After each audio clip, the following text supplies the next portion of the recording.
For the adults, I was wondering if you would look at a bit of an oddity in the story of Pentecost. I don't know if you would have caught it, but in the first reading, the longest story, the longest version of the story, the writer, Luke, goes through a lot of detail about this idea of the languages, that the apostles are given the gift by the Holy Spirit to speak in other languages.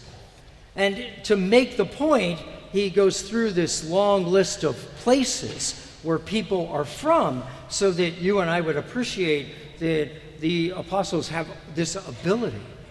But when it comes to actually telling us what the apostles said in those languages, all we get is they talked about the mighty acts of God. That's it.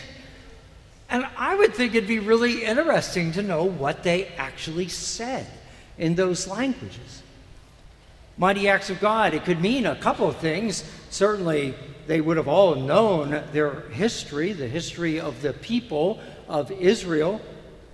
So they could have talked about, everything from the creation to the flood, to Abraham, to the Exodus, all sorts of things.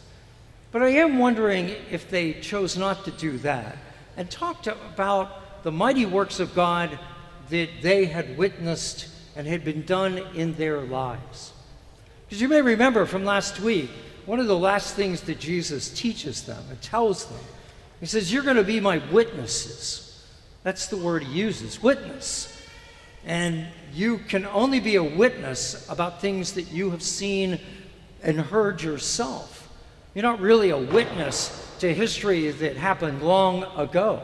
You tell those stories, but you're a witness about things in your life, your experience. And so I wonder, for example, if Matthew, given the gift of some language, I don't know what that might have been, and a group of people gather around him that understand this language, and Matthew begins talking to them first about how Jesus called him. You may remember he was a tax collector, a really, really bad sort of thing in that day and age. And Jesus looked past that and called Matthew into being one of the 12. And so Matthew might have started there. This is what God did for me. I was in this job, this sinful sort of mindset, and Jesus took me out of that. And then undoubtedly could talk about all the miracles he had seen Jesus do, the teachings. He could have talked certainly about the passion, most certainly about the resurrection. He had lots of things to talk about out of his experience. What about you and me? Could you and I tell a story, a few stories, witness to what God's Spirit has done in our life? Now, if you are thinking the answer to that question is no, you're probably not alone, because a whole lot of people might be thinking, well, yeah, I guess I could tell a little story, but it's not much. It's not big enough. It's not important enough for anyone to care. I need you to be careful about that. Just this week on a Christian radio station, I heard a woman tell her story. And she pointed out that for a long time, she thought that story wasn't worth much. As she put it, I don't have one of those drugs to Jesus story. And so hers was just this sort of normal, I kind of grew up in the church sort of story. She didn't think anybody would care. She didn't think it would be helpful to anybody. Turns out she was quite wrong. It was a wonderful, really, in some respects, a very meaningful story to me, because as she talked about her doing this and her struggles, I could identify with lots of it. See, God's not asking us to compete. It's not a talent contest. It's not a storytelling contest. Who can tell the best story about how God acts in their life? No, you have a story. It's yours. And as you and I get the opportunities with friends, family, who knows who, we should be willing and happy to share that story. I thought I would just offer you as an example a story out of my life. I put this story in the bulletin a couple weeks after I had arrived here, but that's 2 years ago, and there are many of you here that weren't around at that time, or maybe you weren't reading the bulletin back then. And it's the story about how I came to go to seminary in my early 50s. It's a bit unusual in that regard, but it's actually really quite simple. It hinges on two small things, two moments where God's Spirit worked in my life. The first was the fact that I was listening to a Christian radio station and happened upon a guy giving a sermon about the Ten Commandments. And in particular, on that particular day, he was talking about remember the Sabbath to keep it holy. And by the time he got done, I realized that, well, yes, I was going to Mass every week. I was in no other way remembering the Sabbath to keep it holy.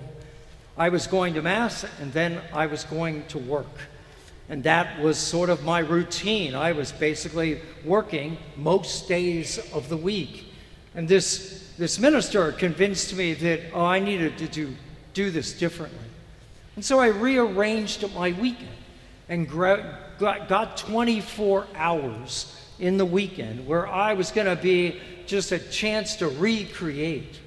And part of that was a different Sunday morning routine. Rather than get up and go to the early Mass and then go to work, instead what I would do was sleep in, which was a gift.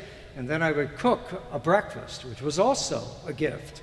And then I had about an hour and a half where I would spend reading my Bible, doing some journaling and praying, which also was a gift, to have that block of time.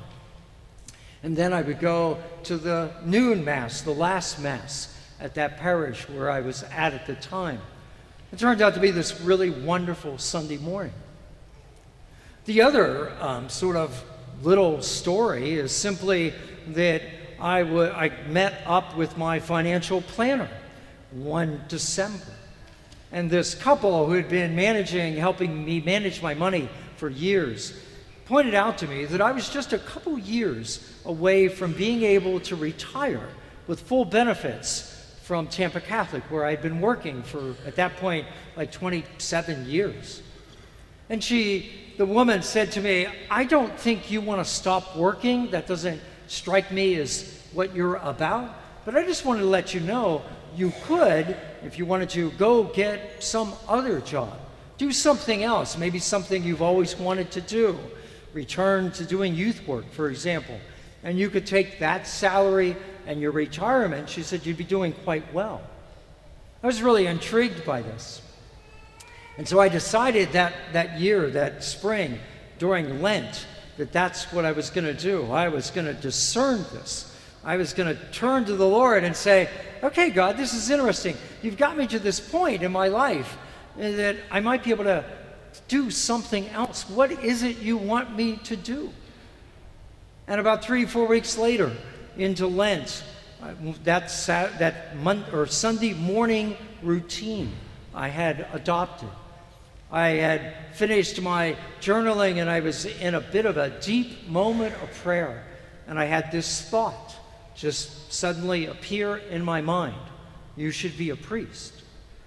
Which is not a thought I had ever had before. Now, I knew how to discern. I had learned this back in my 20s, and when something like that happens, you don't immediately just go sign up, nor do you dismiss it as weird. You continue, then you take that, make it part of your prayer. And over the next several weeks, even a couple months, all the other things that I had been thinking that I might do had sort of fallen by the wayside. And the only thing left in my head was this idea of being a priest. But I did not actually think, I didn't even know if it was possible. All I had ever heard about was young men being priests. I didn't know that someone that my age could do this. And so I was reluctant to pursue it. I was reluctant even to tell anybody about it. But a couple of months later, in the summer, I was 4 states away on a vacation. Finally got enough nerve to talk to a friend of mine. After his family had gone to bed, I told Jeff what was going on, figuring that Jeff would be honest with me, and if I was really in some screwy way thinking weird stuff, Jeff would look at me and go, "Oh, that's interesting. You should pray about that, maybe for a couple years." But Jeff did not do that. Jeff looked at me and said, this is amazing. You have to pursue this. And so with Jeff's encouragement, and then told somebody else, talked to the vocation director, it just sort of developed. I ended up spending 5 winters in Boston in seminary, and then came back to be ordained. Those 2, 3, if you want to count Jeff, just those little things. That is the Spirit working in my life to get me to this point. There's nothing amazing about that. It wasn't like I had great visions or anything like that. Just simple ways where God's Spirit kind of set me up and moved me along. And the best part of it all is that, 14 years now, 5 of seminary, 9 of priesthood, there have been lots and lots and lots and lots of terrific moments. But it's not all been great. And the best part of the whole story then is that God has been with me through all of it, the good and the bad. That Spirit that you and I received at confirmation, that is with me. And I know that. And so when things don't quite go as well as I would like, the Spirit is sort of, it's fine, we're doing okay, just keep going. And when things are going great, I just try to remember that it is God's Spirit that got me to this place, and I really need to embrace that, to give thanks for that. It's a pretty ordinary story in many ways.